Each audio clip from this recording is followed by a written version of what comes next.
What's up, fighting fans? Tips from the Fight IQ channel. Today we're coming back for another episode of the Fight IQ show. We're gonna take a look at last weekend. I didn't pick the top 3 fights for this episode, even though the one I picked are pretty good, but I picked 3 fighters who won big. These performances put them in a great spot for the future. After that, we'll have a quick look at what happened all over the globe. So let's get ready to rumble! On the menu we had the PFL Mena won in Riyadh, Saudi Arabia on Friday 10th, the Brave CF 82 in Mauritius on Saturday 11th, KSW 94 in Gdańsk, Poland on Saturday 11th, the McCaskill vs Price boxing event in Cardiff on Saturday 11th, the UFC Fight Night in St. Louis on Saturday 11th, and the Lomachenko vs Kambosos boxing event in Perth, Australia on Saturday 11th. First fighter I picked is Nicolas Hwende. He fought vs Khurshid Nazarov in the co-main event from Brave CF 82 in Mauritius on Saturday 11th. A nice surprise to start this top 3. Both fighters were young prospects with impressive records, so that was definitely something I wanted to watch. And they both displayed a lot of skills in that fight, but the difference was the pace that Hwende was setting. Really aggressive, always marching forward. He was having a lot of success in the striking department, completely drowning Nazarov under his volume and forcing him to count on his wrestling. A really good wrestling, that's for sure, but Hwende always succeeded to get out of the bottom position, negating his opponent's advantage who was never able to capitalize on his strengths. Hwende did even more than negating, to be honest. He sometimes reversed the position, showing that he was a complete mixed martial artist, avoiding the traps from Nazarov, doing some damage with ground and pound, and almost getting a knee bar submission. A really impressive performance that might get him a title shot at the Brave CF Bantamweight title next. I'll be waiting for his next fight and you guys should too. The second fighter I picked is Chase Hooper. He fought vs Vyacheslav Borchev on the prelims of the UFC Fight Night in St. Louis on Saturday 11th. A beautiful performance from the young but experienced, that was his 9th UFC fight, Chase Hooper. Borchev was coming out of an incredible fight with Nadim Sadikov last November. He had a lot of hype on him due to his crisp and highly technical striking. He was even a slight favorite and it was understandable. I'm gonna explain to you why. Hooper, as talented as he is on the ground, half of his 14 wins are by way of submissions, never seemed to be comfortable in the striking department, at least inside the UFC. But we saw the best version of Chase Hooper on Saturday, not scared to use his striking versus an opponent of this level, willing to trade shots without exposing himself too much, and he scored a beautiful knockdown early in the first round, rocking Borchev. I loved what he did after that. He had a really smart approach of this fight, taking his time on the ground, alternating vicious and accurate ground and pound with slick transitions to always be in the best position possible.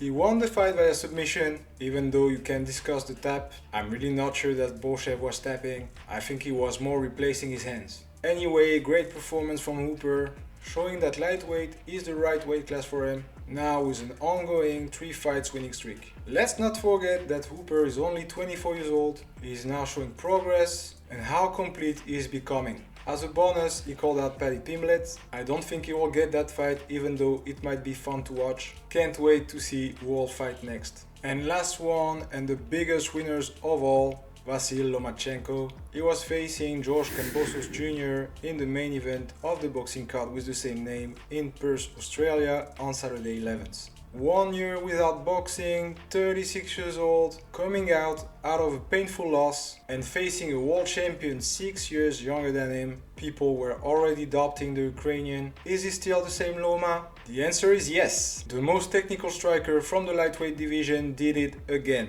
Extremely dominating performance from the Ukrainian, never allowing Kambosos to set up his combos and to reach him.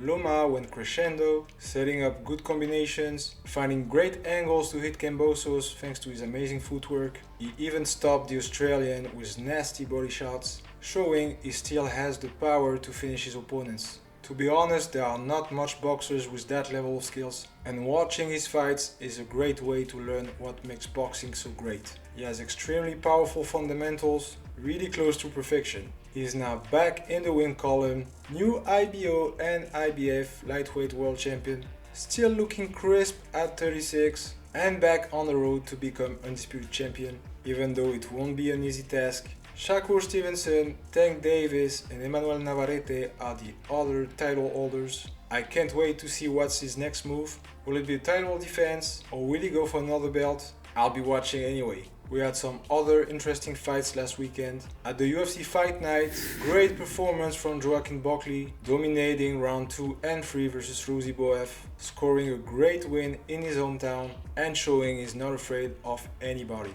Impressive KOs delivered by Carlos Ulberg, Esteban Ribovic. This one was scary as hell. And of course Derek Lewis, scoring a 15th finish inside the octagon. Good performance from Charles Johnson, also getting the win in his hometown versus Jake Hadley. Shout out to Waters and Goff for the complete slugfest they gave us. A bit disappointed by McCaskill versus Price. It was not what I expected from this matchup. A lot of clinching, completely hacking the rhythm of the fight. Price was doing just what she needed to, scoring mostly jabs and staying out of McCaskill's line. A head clash caused a swelling on the American's eye, motivating the ref to stop the fight in the last round. Hard to understand this decision, to be honest. The fight was almost done. It almost looks like a move to give Lauren Price a TKO win. She would have won via decision and she didn't need that. Curious to see what's next for both athletes. The 3 fights I didn't want to miss at KSW 94 delivered. Indeed, 3 finishes. Roshala won via KO with a nice body kick versus Kashmarsik for the interim featherweight title. Vroshek won via TKO in only 14 seconds versus Spelka. You could argue that it was a bit premature, but he's continuing his perfect transition to MMA. And Bartoszynski is still undefeated and still welterweight champion after his amazing win via knee bar. He's a really exciting fighter to watch. Brave CF 82 was weird. A lot of fights cancelled last minute, the crowd was non-existing, but the fights were good.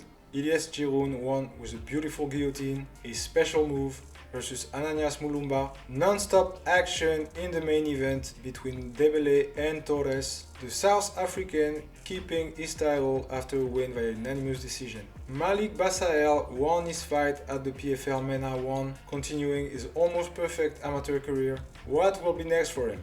By the way, I couldn't watch the PFL Mena, I didn't find where it was broadcasted. So guys, help a brother here, or make some noise in the comments to get the people from PFL to answer us. Anyway, from the highlights I saw, it was a great event. And that was it regarding last weekend, guys. As usual, punch those like and subscribe buttons, it helps me a lot. Go hit the comments, go on Discord, on Telegram, on Instagram, whatever you're on. Give me your thoughts on what happened last weekend, tell me your big winners. I will see you all in the weekend preview. Enjoy the fights!